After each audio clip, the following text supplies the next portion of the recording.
Salut, bienvenue sur Business Academy. Je suis Innocent Langba. Alors, aujourd'hui, nous allons voir un thème très important. On va voir la première partie aujourd'hui. Donc, nous allons voir l'épargne. La première partie donc d'une série d'études que nous allons faire. Donc, on va parler donc de l'épargne. Beaucoup veulent se lancer dans l'entrepreneuriat, ce qui est bien d'ailleurs. Beaucoup veulent entreprendre, mais oublient l'essentiel. Ok? Donc, l'essentiel pour moi, c'est l'épargne. Voilà, c'est-à-dire que l'entrepreneuriat commence par l'épargne. Vous savez, j'ai fait une vidéo ici où je vous ai expliqué que pour pouvoir entreprendre, il faut lire les livres, il faut préparer son esprit à l'entrepreneuriat. C'est bien d'ailleurs. Lorsque vous avez préparé votre esprit, lorsque vous avez lu tous les livres, vous avez écouté tous les coachs du monde, alors pour commencer là, vous avez besoin d'argent. C'est de ça qu'il s'agit. Donc c'est l'argent que vous allez prendre pour pouvoir commencer votre business. Et cet argent que vous allez prendre pour commencer votre business, ce n'est pas quelqu'un qui va vous donner ça. C'est de ça qu'il s'agit. Ce n'est pas quelqu'un qui va venir vous donner cet argent-là pour pouvoir entreprendre.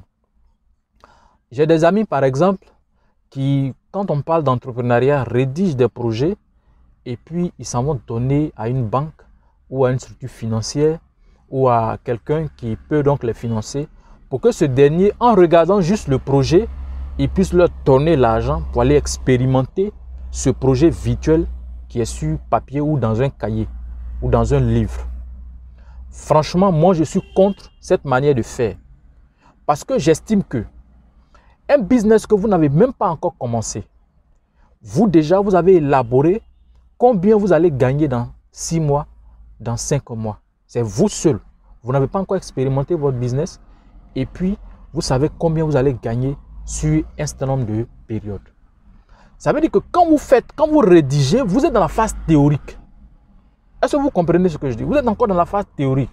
Et dans la théorie, là, vous voulez que quelqu'un vous donne de l'argent et puis vous allez aller expérimenter. C'est pourquoi on ne vous donne pas l'argent. On ne peut pas vous financer pour ça. Donc, mes amis qui font des projets, qui font des calculs vraiment arithmétiques, des choses que eux-mêmes ne comprennent pas, et puis ils en vont donner à une banque ou bien à quelqu'un pour les financer, ils ne vont pas vous financer. Ce n'est pas comme ça que ça marche. Parce que l'entrepreneuriat, il faut compter sur ses propres ressources. Et ces propres ressources dont je parle ici, c'est l'épargne. C'est de ça qu'il s'agit. Aujourd'hui, on n'arrive pas à épargner, on n'arrive plus à épargner. Mais tant qu'on n'épargne pas, on ne peut pas entreprendre. C'est de ça qu'il s'agit. Il faut apprendre à épargner. Quel que soit le montant que tu gagnes, il faut apprendre à épargner. Ce n'est pas facile. Tout le monde sait que ce n'est pas facile. Parce que dans la vie, même rien n'est facile. Ceux qui pensent que tout dans la vie là est facile, vraiment, je ne sais pas. Je ne sais pas où vous classer. Rien n'est facile dans la vie. Même pour démarrer voiture, pour conduire là, c'est compliqué. Donc, tout est compliqué dans la vie. Est-ce que vous comprenez? Donc, ne pensez pas que l'épargne là, c'est facile. Ce n'est pas facile. C'est un effort supplémentaire que vous devez faire sur vous-même.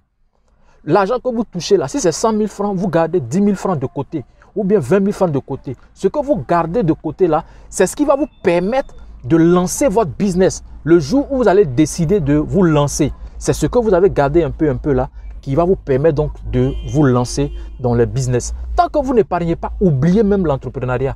Parce que personne ne va vous donner son argent pour expérimenter quelque chose que vous n'avez pas encore essayé. C'est de ça qu'il s'agit. Donc, pour les salariés, je ne vous apprends rien. Vous pouvez faire un ordre de virement et puis chaque fois que votre salaire passe, on vous prend quelque chose, ce que vous aurez décidé. Pour ceux qui ne sont pas salariés, ou bien tu peux être salarié et puis tu le fais, moi je le fais d'ailleurs, vous payez votre caisse, vous gardez à la maison et puis vous jetez la clé de la caisse. Chaque fois que vous avez quelque chose sur vous, un petit jeton, vous mettez là-bas. Chaque fois que vous avez un peu d'argent, vous mettez là-bas. Chaque fois que vous avez un peu d'argent, vous mettez là. Donc, vous allez voir que sur un bon moment, vous cassez la caisse, vous allez avoir beaucoup d'argent et ça va vous permettre donc de commencer votre projet. C'est vraiment très important. OK? Et ce que je veux ajouter, c'est que on ne paye pas pour consommer. C'est-à-dire que pour une consommation future. Parce qu'il y a des gens, eux, ils gardent leur argent pour aller payer voiture.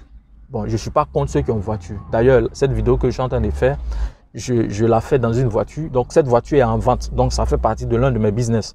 Je vends des véhicules. Donc, si vous avez besoin de voiture, contactez Business Academy TV. Voilà. En tout cas, on est dans beaucoup de choses. Et donc, si votre véhicule vous permet donc d'accroître votre business, vous permet de rentabiliser votre business, vous permet d'avoir de l'argent, alors vous avez fait un bon investissement. Mais si vous épargnez de l'argent pour aller payer un véhicule pour se promener ou montrer aux gens que vous aussi vous avez voiture, moi je vous demande pardon. Prenez cet argent-là, investissez-le pour que ça puisse produire quelque chose. Et puis après, si vous voulez acheter une voiture, il n'y a pas de souci, vous pouvez le faire. OK? Donc, si vous épargnez pour pouvoir consommer votre épargne ultérieurement, vraiment, je vous décourage. C'est mieux de bouffer votre argent dès maintenant. OK? Donc, c'était la première partie d'une série de vidéos sur l'épargne.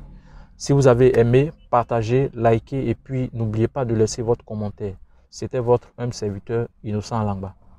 À plus.